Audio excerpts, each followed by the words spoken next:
Chapter 1336, Interaction. Backland Steam Locomotive Station, Platform 3. Alfred chatted with his parents and sister for a while before rushing to leave the train during the gap in between. He came to the platform and said to his squire, "Give me an East Balham cigarette." If the past few years had any negative impact on him, other than his mental suffering and pain, he still retained a few bad habits. After smoking plenty of East Balham cigarettes that consisted of spices and herbs wrapped in roasted tobacco leaves, Alfred was no longer used to the paper cigarettes that remained popular in the northern continent. He believed that they were bland and tasteless, as though they were liquor diluted with water. As for cigars, he felt that it needed a good environment to slowly savor it. It didn't suit his present situation. Of course, his smoking addiction wasn't too serious. A disciplinary paladin had a good enough constitution and spirit to resist such influences. Alfred came to the platform to smoke because he felt that it was too stuffy in the train carriage. Besides, his mother often raised the issue of him not being married. After the squire took it out and lit the East Balham cigarette, Alfred brought the stick that was nearly charred black to his mouth and sucked it deeply. The strong smell entered his body, causing his spirit to jolt. At that moment, he saw a blonde-haired man who looked like a classic sculpture walking over with his valet. Alfred hesitated and smiled. He raised his right hand and said, "Hibbert, I thought you wouldn't be returning to East Chester." It was Earl Hall's eldest son, Alfred's brother, Lord Hibbert Hall. Hibbert drew a perfect smile and said, "I'm just a cabinet secretary, not the cabinet chief secretary. I won't be so busy that I don't even have the weekend off." In fact, he had no plans on being a cabinet chief secretary, either. His main goal was to accumulate experience at the various departments in the government and build up his own networks and resources to prepare for entering the House of Lords in the future. Alfred took another puff of the East Balham cigarette and smiled. "Happy weekend." After watching Hibbert enter the carriage, Alfred sensed that someone was looking over and was discussing. Why aren't there any passengers waiting for that train carriage? It doesn't seem to be full. Haha, that's a special carriage. It was pre-booked by an important figure for a large sum of money. I know that you might not have seen such a situation before, but you have to remember that this happens frequently in big cities like Backland and Constant. When those important figures bring their entire family out, they will definitely have more than 100 servants follow. Perhaps there might even be pets, so how can they squeeze in a train carriage with ordinary people? Is that so? I wonder who is this big shot? Alfred turned his head to look. There were dozens of people in gray-blue uniforms on Platform 2 who were quietly surveying Platform 3 across the empty tracks.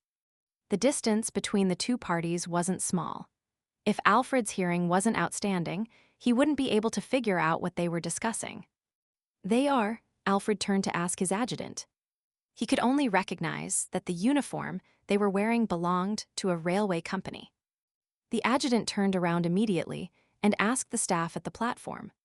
Soon he jogged back and whispered to Alfred, "General, they're train dispatchers from all over the kingdom. They're undergoing short-term training in Backland." Alfred nodded slightly and glanced at the Platform 2 again. The oldest of the train dispatchers had white hair, and the youngest looked to be in their early 20s. Most of them were middle-aged men in their 30s or 40s with gray sideburns. In the Sanyasi, city of generosity, Bayam, Verdu carried his luggage, which didn't contain many valuables, and boarded the boat at night. He left the harbor and boarded a pirate ship. As a Sequence 7 of the Apprentice Pathway, he wasn't very good at combat. And even though Verdu had a mystical item with him, he was rather afraid of its negative effects. He wasn't willing to use it unless it was critical to do so. Therefore, in order to avoid danger, he tried his best not to bring anything that would easily attract the greed of pirates which he didn't trust. The pirate on the deck glanced at Verdu and scoffed. "There's no need to be afraid. We always keep our promises. As long as you pay for the journey, we definitely won't throw you into the sea. Here, it'll be even safer than you taking a passenger ship. At least you don't have to worry about encountering pirates." Seeing Verdu silent as though he appeared somewhat afraid, the pirate gleefully threw a key to him. "The second floor on deck, the room at the end." Verdu caught the brass key and entered the cabin. He climbed up the stairs and headed down the corridor. This level seemed to be specially prepared for the people who boarded the pirate ship for various reasons. Along the way, Verdu encountered a few passengers that were totally unlike pirates. Among them was a street girl who was dressed rather scantily, a middle-aged man with a protruding belly and oily faces, an extremely cold young man wearing a cloak and a top hat. "Do you want to join me?" the lady smiled and asked when she saw Verdu looking over. She fluttered her eyes at him as she asked. It wasn't clear if she was planning to do some business on the trip, or if she was doing business while happening to make a trip. Verdu ignored her and withdrew his gaze before walking to his room. That well-defined and cold young man also stopped at the entrance diagonally opposite. "Backland, Westboro, 9 Bellato Street." "Come in." Zio straightened her body from the huge, wide seat. The door creaked open, and 2 Me-9 members who were under Zio walked in. "Colonel, we found some information regarding the investigation of Utopia." A man in a dark-colored jacket handed Zio a report. Zio was startled as she perked up. "What is it?" The man in a dark-colored jacket simply said, "In the past few days, we took advantage of the free time we had from completing our previous mission to visit all the passengers in Backland from that particular steam locomotive through our informants." Without a doubt, he was referring to the steam locomotive that had stopped at Utopia. "Okay," Zio nodded and gestured for her subordinate to continue. The man in a deep jacket pointed at the report and said, "We have preliminary confirmation that none of the passengers that successfully arrived in Backland show any abnormalities. They're in good spirits and have no problems with their memories. However, we discovered something. At that time, not everyone returned to the train. According to 2 passengers, their neighbors chose to remain in Utopia. One was a lady who loves traveling and exploration. She has a deep love for foreign places.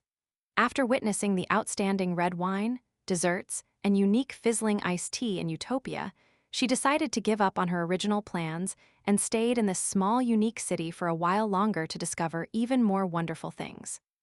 The 2 passengers learned about this when they were chatting with her. Not only did they share neighboring seats, but they also chose to stay in the same hotel. They met in the morning. That hotel happened to be the same one our intelligence agent stayed in. It's called Iris's. Zio slowly nodded and said, "Have you investigated the lady's situation?" "What's her name?" "No, we can't be sure if she has left Utopia," answered the other Me-9 member with a bushy goatee. "Those 2 passengers only know that lady's name is Monica, but they don't know her last name or background." Zio tersely acknowledged. "Your subsequent mission is to investigate this lady's background, find her family and friends, and confirm if she has returned." "Yes, Colonel." The 2 Me-9 personnel saluted and left Zio's office. Zio read the report they had submitted and sighed silently.